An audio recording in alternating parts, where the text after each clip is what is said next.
बच्चों, आज हिंदी किसले भाग 2 कक्षा 2 कक्षा 7 पढ़ाने जा रहा हूँ।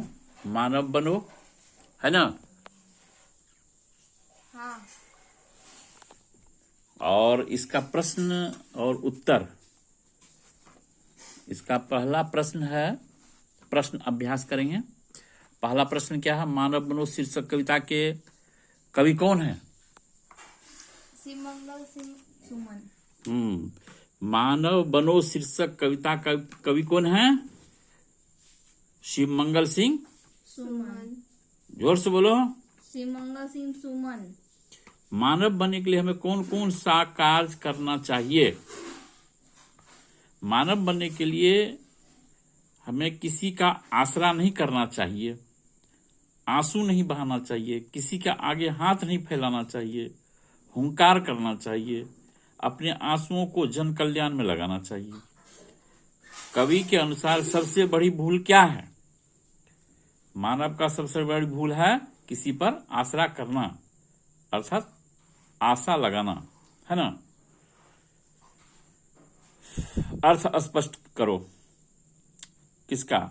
अब अश्रु दिखलाओ नहीं, अब हाथ फैलाओ नहीं। इसका क्या अर्थ है? किसी के सामने मत रो कि हमें इस चीज की कमी है, तथा किसी चीज के लिए भी हाथ मत फैलाओ, है ना? ठीक है।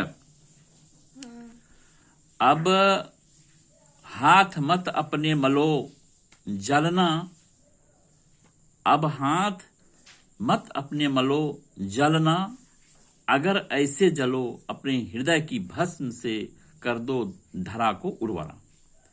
इसका क्या मतलब हुआ?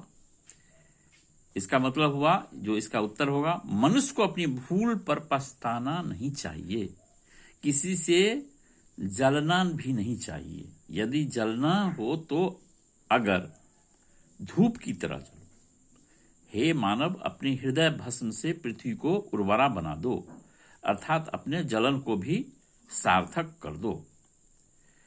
पाठ से आगे, और मानव बनने की बात, मानव बनने की बात जो कवि द्वारा बताई गई है, उसके अतिरिक्त आप मानव में और कौन कौन सा गुण देखना चाहेंगे? इसका क्या उत्तर होगा? कवि मानव बनने के लिए अनेक बातें बताई हैं। इसके अतिरिक्त हम मानव में निम्नलिखित गुणों को देखना चाहते हैं। मानव कर्मशील बने, मानव समय का महत्व दे, मानव में परोपकार का गुण हो, मानव सत्य अहिंसा का प्रिय हो तथा अनुशासन युक्त हो। प्रश्न है, अगर कोई समस्या आपके सामने आती है तो इस समस्या का समाधान आप कैसे करते हैं? उदाहरण सहित समझाइए। मानव के सम्मुख समस्याएं अनेक आती है, लेकिन उन समस्याओं से घबराना नहीं चाहिए और हाथ पर हाथ रखकर चुपचाप बैठना भी नहीं चाहिए। ठीक है आदित्यराज? भाग भरोसे तो कायर पुरुष रहते हैं, अतः आई समस्या का समाधान करने के लिए कर्तव्यपरायण होना चाहिए। समझ गए? हाँ। कर्तव्यपरायण होना चाहिए। उदाहरण, हमें वर्ग में प्रथम स्थान पाना है, लेकिन हमारे सम्मुख एक समस्या है कि परीक्षा के समय ही हमारे घर में बहन की शादी है। घर में बहुत आदमी जुटेंगे, कोलाहल होगा, बाजे बजेंगे, मंगल गीत होगा, पढ़ाई में दिक्कतें होगी। होगा कि नहीं होगा? होगा ना? हाँ। तो लेकिन हमारे विचार से यह समस्या कोई बड़ी नहीं। अगर मनुष्य मनोयोग से अध्ययन करे तो गीत बाजे की ध्वनि नहीं सुनाई पड़ती। मनुष्य को दृढ़ संकल्प होना चाहिए तथा अपने कर्तव्य में लगा रहना चाहिए। जहां तक हो अध्ययन कक्ष शांत जगह चुनकर पढ़ना चाहिए। ठीक है? मानव होने के अर्थ हैं, प्रश्न है, मानव होने का अर्थ है अपने जीवन पर खुद का अधिकार। इस विचार को तर्कपूर्ण समीक्षा कीजिए। इसका क्या उत्तर होगा? जब तक मानव के जीवन पर दूसरों का अधिकार होता है, तब तक मनुष्य पशु तुल्य रहता है, क्योंकि दूसरों के अधिकार में रहकर मनुष्य कोई भी कार्य स्वेच्छापूर्ण नहीं कर सकता। ऐसा मानव अपनी आवश्यकता को पूरा करने के लिए भी दूसरों पर आश्रित होता है, जैसे एक पशु भोजन के लिए भी मालिक पर आश्रित होता है।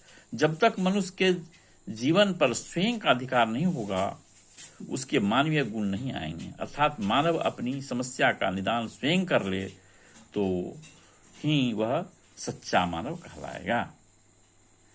अब व्याकरण में है कुछ प्रश्न, है ना। व्याकरण में क्या है? हाथ फैलाना। हाथ फैलाना एक मुहावरा है जिसका अर्थ होता है कुछ मांगना। इस प्रकार शरीर के विभिन्न अंगों से जुड़े अनेक मुहावरे हैं। इसी तरह के 5 मुहावरों को लिखकर उनका वाक्यों में प्रयोग कीजिए। इन शब्दों के विपरीतार्थक शब्द, है ना। हाथ मलना कहाँ है जी? हाथ मलना।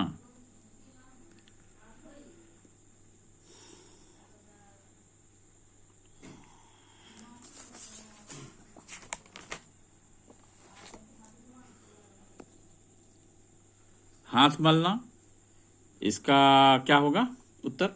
समय गंवाने से हाथ मलना पड़ता। पांव फैलाना, नेता लोग जनता के बीच आसानी से अपना पांव फैला लेते हैं। आंख मारना, लड़कियां भी लड़के पर आंख मारती है। कान देना, बच्चे शिक्षक की बातों पर कान नहीं देते हैं। हाथ बढ़ाना, आजकल बच्चे भी माता पिता के कामों में हाथ बटाते हैं। इन शब्दों के विपरीतार्थक शब्द लिखिए। फैलाना, इसका फैलाना का जो है इसका विपरीत शब्द क्या होगा? समेटना। प्यार का नफरत, मानव का दानव और भूल का याद। ठीक है, इसको याद कर लीजिएगा ना कल। हाँ। याद करके कल हम पूछेंगे, ठीक है। इसको पूरी तरह से याद करना, ठीक है।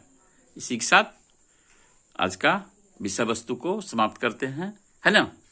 ठीक है, ओके।